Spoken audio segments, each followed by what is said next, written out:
Malawi Today.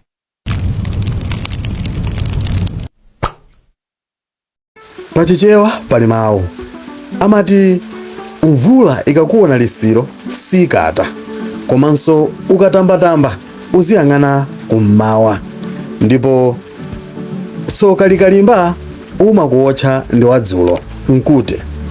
Miyambi yonseyi ikugwirizana ndi nkhani imene tabwera nayo padakali pano. Zikuoneka ngati kuti Richard Chimwendo Banda ku ndende kwa Wayanja, ndipo iwowa adali munthu amene sankagwirika padzana. Timadana ndipita Mutharika chifukwa ngati tili njala ya nkhani ku Malawi idabwera mulamula wopita ndani kodi Mutharika. Timadana naye chifukwa chakulephera kuyendetsa boma, chifukwa chobwereka ndalama zoyendetsera dziko mwakatapira. Mukadzamva kuti achakwera kubweza ngongole, palibe boma limene silibweza ngongole, silibwereka ngongole. Boma lina lilonse limabwereka ngongole, koma timabwereka ngongole pa mtengo otsika, chiwongola dzanja chodani kodi chotsika, concessional borrowing. Sidilola kuti tikabwereke ngongole zoyendetsera dziko mwakatapira.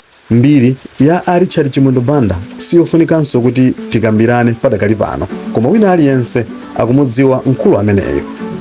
Mkulu ameneyo ndi uja amene ankadziwika ndi dzina loti Bulldozer ku chipani cha MCP, ndipo adali ndi maudindo ambirimbiri, koma udindo umene tonse tikuudziwa unali Secretary General wa chipani komanso nduna ndi maudindo ena ambirimbiri. Nkhani tu imene ili padakali pano ndionena kuti akuluwa abwereranso ku ndende. Nkhani ili motere. Tikukumbukira kuti padzana akuluwa anatapidwa, ndipo kumeneku ankapempha bero kuti awatuluse pa bero, ndipo akhala akuyendera maloya awo kuti Richard Chimwendo Banda atuluke, koma zimenezi sizimaphula kanthu mpaka na pamene amazawapasano bero, chifukwa mkulu ameneyo akuti kundendeko adayamba kudwala, ndipo amapempha bero kuti apite ku chipatala ndi chonga choti akalandire thandizo. Koma zomvetsa chisoni kapena kuti nkhani ija idasintha pamene mkulu ameneyo madokotala amutulusa ku chipatala kuti iyayi basi apa zikuoneka kuti akuluwa achira. Koma zinali zodabwisa kwambiri kuti m'malo moti apite ku nyumba akapume, awatumizanso kuti abwerere ku ndende ya Maula. Kotero akuluwa ali ku ndende ya Maula tikudeda pano, ndende ya Wayanja, ndipo ndizovuta kwambiri kuti mkulu ameneyo atuluke, chifukwa chonena kuti jaji wachita kunena momveka bwino kunena kuti tsiku lozamvanso mlandu wa mkulu ameneyo silidadziwike ndipo sakulidziwa, koma alengeze msogolo muno. Nkhani tu ndi imeneyo.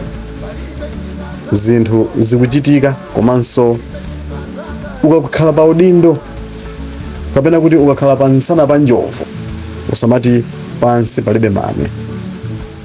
Usatipeza pansi pano, ndipo mame amenewa tizakhale tikuwasamba limodzi. Imeneyo ndi nkhani imene tinangokubwerekesani padakali pano ngati ka breaking news. Zambiri tikhale tikupasirani za nkhani imeneyi kuti zili pati za Chimwendo Banda, koma padakali pano nkhani ndi imeneyo. Ino ndi Malawi Lero, kukupasirani satani wa nkhani zikuluzikulu muno Malawi.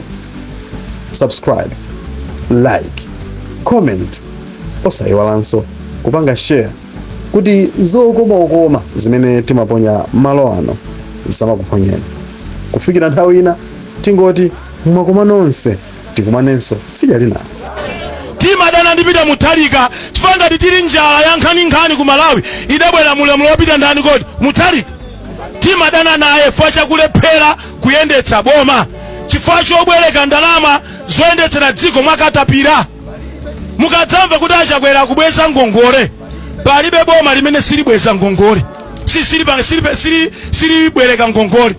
Boma lina lilonse limabwereka ngongole, koma timabwereka ngongole pa mtengo otsika, chiwongola dzanja chodani kodi chotsika, concessional borrowing. Sidilola kuti tikabwereke ngongole zoyendesera dziko mwakatapira.